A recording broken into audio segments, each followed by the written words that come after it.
Hello students. In our previous lectures we have discussed various methods of transformation of equations. Today we are going to discuss some questions from exercise related to that methods. तो सबसे पहले हम discuss कर रहे हैं exercise का question number 4. इसमें क्या है, हमें गिवन है if reciprocals of every root of this equation is also a root then prove that either a is equal to b is equal to 1 और a is equal to b is equal to -1. यानी कि या तो a and b दोनों 1 होंगे या फिर a and b दोनों -1 होंगे. And in each case we have to find roots. हाँ जी, तो इसमें हम सबसे पहले क्या करेंगे, गिवन इक्वेशन लिख लेंगे. उसके बाद क्या है, हमें पता है कि अगर हमें ऐसी इक्वेशन फाइंड करनी है जिसके रूट्स गिवन इक्वेशन के रेसिप्रोकल्स हैं, तो हम क्या करते हैं, x को पुट करते हैं 1/y. क्योंकि हमारी गिवन इक्वेशन का रूट सपोज अल्फ़ा है, तो जो नई इक्वेशन है उसके रूट क्या होगा 1/अल्फ़ा. तो x एंड y में हमारे पास ये रिलेशन था, तो हम क्या करते थे, x को पुट करते थे 1/y. या फिर आप डायरेक्टली x को एक्चुअली आफ्टर सब्स्टिट्यूशन हम क्या करते थे, लास्ट में जाके फिर y को रिप्लेस कर देते थे x से. ठीक है, तो उसे और इजी बनाने के लिए आप क्या कर सकते हो, डायरेक्टली इक्वेशन में x को रिप्लेस कर सकते हो 1/x. तो जो नई इक्वेशन बनेगी उसके रूट्स क्या होंगे, reciprocals of roots of given equation. तो यहाँ पे मैंने वही किया है, the equation whose roots are reciprocals of roots of 1. वो कैसे आएगी, अगर हम x को रिप्लेस कर दें बाय 1/x. तो आपने क्या करना है, इस इक्वेशन में जहाँ जहाँ x है उसकी जगह 1/x लिख देना है और उसके बाद आप इसे सिंप्लीफाई करोगे. यहाँ पे हमारे पास क्या हो जाएगा, 1/x³, 1/x², 1/x and so on.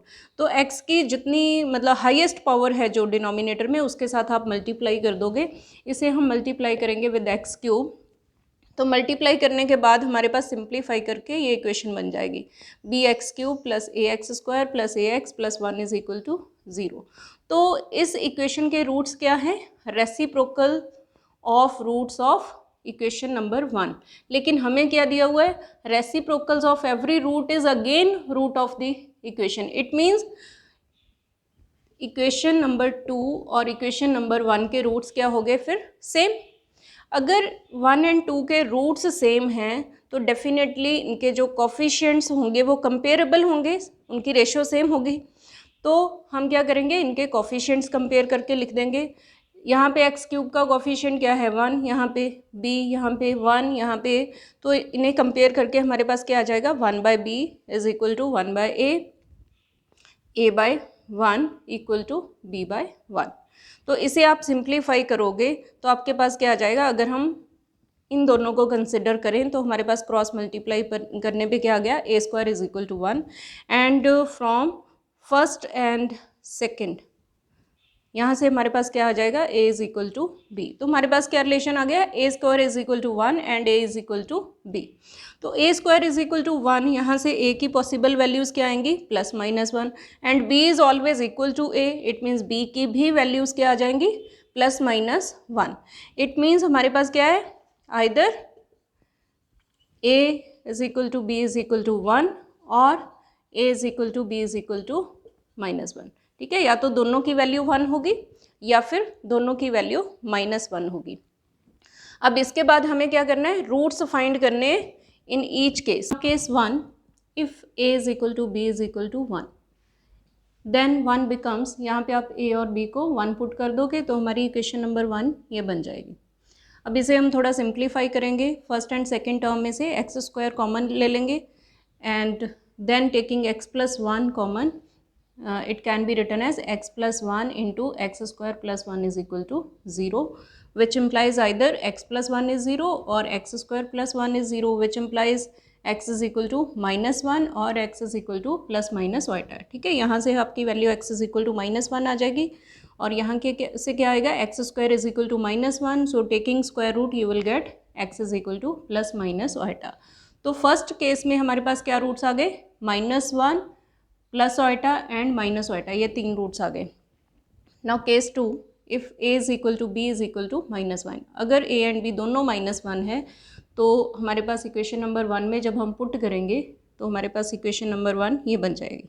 Again इसे सिंप्लीफाई करोगे, सिंप्लीफाई करके आपके पास ये इक्वेशन क्या बन जाएगी, x plus 1 into x square minus 1 is equal to 0।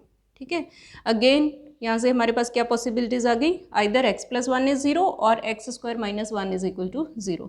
तो अगेन यहाँ से हमारे पास x की वैल्यू क्या आ जाएगी, -1, और यहाँ से हमारे पास क्या आएगा, x square is equal to 1, और स्क्वायर रूट लेने पे हमारे पास क्या आ जाएगा, x is equal two plus -1। तो इस केस में x की वैल्यूज़ क्या आ जाएंगी, -1 -1 1। ठीक है, -1 हमारा रिपीटेड रूट हो गया and third root is 1। Next हम डिस्कस कर रहे हैं क्वेश्चन नंबर 5 का 7th पार्ट। इसमें क्या है, transform the given equation into an equation with integral coefficients and leading coefficient unity. तो आपने इसमें दो काम करने हैं, एक तो लीडिंग कोफिशिएंट यूनिटी बनाना है, और दूसरा जो कोफिशिएंट्स हैं वो सारे इंटेग्रल होने चाहिए, मतलब इंटीजर्स होने चाहिए। जैसे यहाँ पे 3/2 है, 3/4, तो ये हमारे फ्रैक्शंस हैं, तो इन्हें हमें इंटीजर बनाना है, यानी कि डिनोमिनेटर में जो चीज़ है हमारे पास 2 4, इसे हमने ख़त्म करना है। तो इसके लिए क्या मेथड है, हमने एक मेथड किया था to find an equation whose roots are multiples of roots of given equation, वो मेथड यहाँ पे यूज़फुल होगा। तो सबसे पहले आप क्या करो, हमें दो चीज़ें चाहिए, एक लीडिंग कोफिशिएंट का यूनिटी 1, लीडिंग टर्म का कोफिशिएंट 1 चाहिए, और दूसरा हमें फ्रैक्शंस ख़त्म करने हैं। तो सबसे पहले हम लीडिंग कोफिशिएंट को 1 बना लेते हैं। तो हम क्या करेंगे, गिवन इक्वेशन को जो भी लीडिंग कोफिशिएंट है उससे डिवाइड कर देंगे। गिवन इक्वेशन को हम 5 से डिवाइड करके ऐसे लिख सकते हैं। तो आपने क्या करना है, लीडिंग कोफिशिएंट से डिवाइड कर देना है, 5 से डिवाइड करना है, और साथ ही साथ आपने क्या करना है कि जो भी डिनोमिनेटर में हमारे पास फैक्टर्स हैं उन्हें आप मतलब प्राइम की पावर में लिख लोगे। जैसे 2 है, इसे हम 2 तो खुद ही प्राइम है ना, 2 इंटू 5 आ जाएगा यहाँ डिवाइड करने पे। यहाँ पे हमारे पास डिवाइड करने पे क्या आएगा, 3 डिवाइडेड बाय 4 इंटू 5। अब जो 4 है वो प्राइम नहीं है, तो उसे आप क्या लिख सकते हो, 2⁻²। ठीक है, ऐसे ही यहाँ पे हमारे पास क्या आ जाएगा, 1/5। फिर आप देखोगे कि डिनोमिनेटर में कौन कौन से प्राइम्स आ रहे हैं। तो यहाँ पे हमारे पास डिनोमिनेटर आप सारे देखोगे तो यहाँ पे सिर्फ 2 ही प्राइम्स यूज़ हो रहे हैं, 2 और 5। तो आपने क्या करना है, जो प्राइम्स यूज़ हो रहे हैं वो हमें उसी से हमें k का हिंट मिलेगा। तो हमें क्या करना है, गिवन इक्वेशन के रूट्स को मल्टीप्लाई कर देना है विद 2⁻r 5⁻s। एक्चुअली हमें पता नहीं है कि इसकी मिनिमम कितनी पावर लेके हमारा काम चल सकता है। तो हम फिलहाल क्या करेंगे, 2 की पावर r सपोज कर लेंगे, 5 की पावर s सपोज कर लेंगे, यानी कि ये हमारा क्या है, k है। हम रूट्स को मल्टीप्लाई कर रहे हैं with k, where k is 2⁻r 5⁻s। ठीक है, तो हमारे पास ट्रांसफॉर्म्ड इक्वेशन क्या बनती है, उसे हम क्या करते हैं, सक्सेसिव टर्म्स को मल्टीप्लाई करते हैं with k⁻0, k⁻1, k² and so on. It means हमारी जो इक्वेशन क्या बनेगी, फिर पहले ये हमारा k है, यहाँ हमने k की पावर 0 से मल्टीप्लाई करना है, यहाँ k की पावर 1 से मल्टीप्लाई करना है, नेक्स्ट टर्म को हमें k² से मल्टीप्लाई करना है। k² मीन्स इसकी पावर 2 हो जाएगी, 2 पावर करोगे 2⁻2 और 5⁻2s हो जाएगा, और नेक्स्ट टर्म को हमें k³ से मल्टीप्लाई करना है। तो यहाँ पे क्या हो जाएगा, फिर 2⁻3 और 5⁻3s। ठीक है, तो पावर आपकी 3 से मल्टीप्लाई हो गई।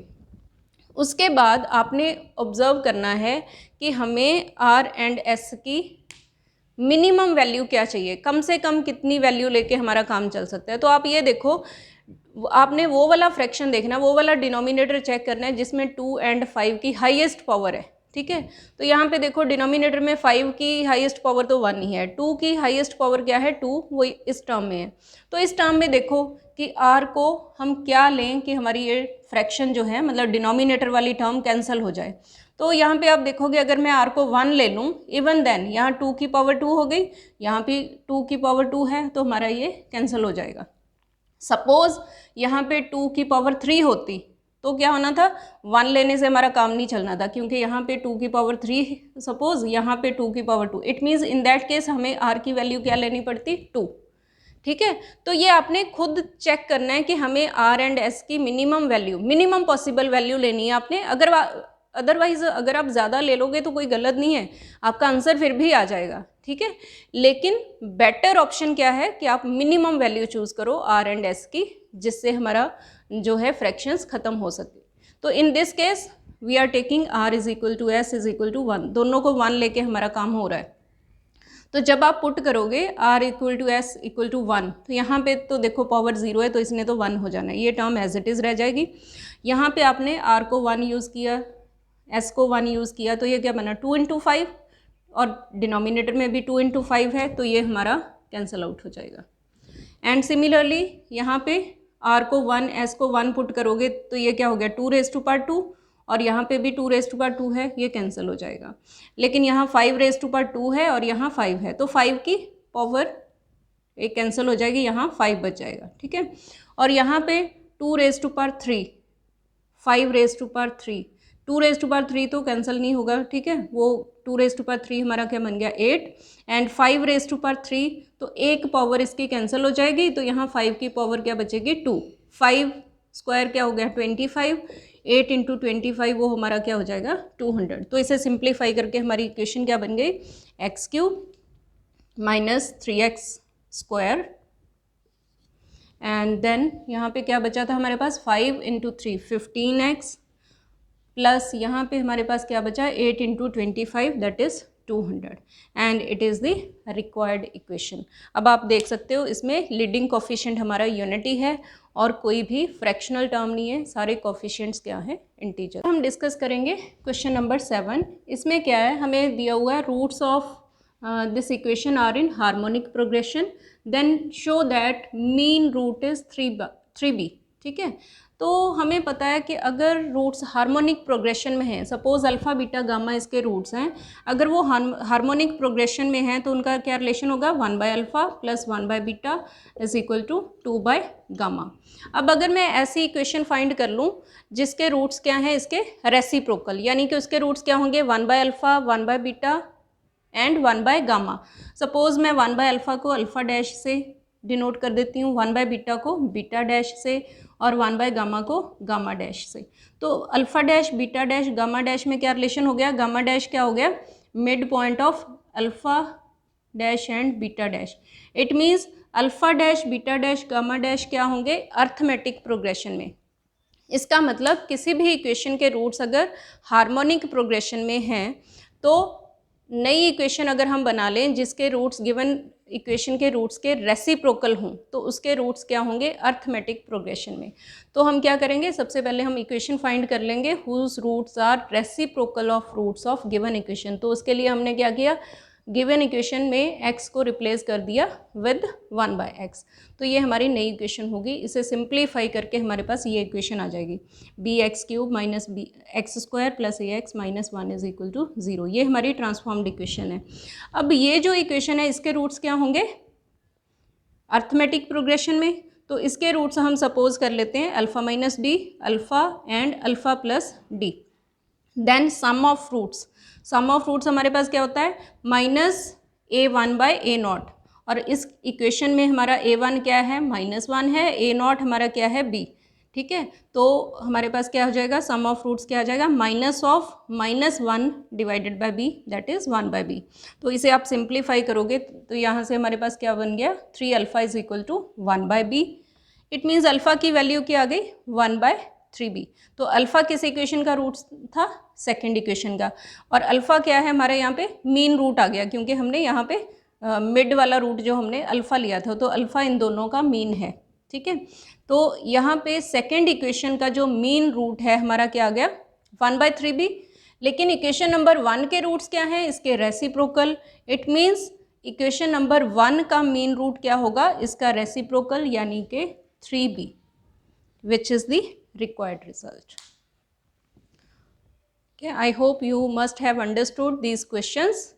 In next lecture we will discuss some another questions from exercise.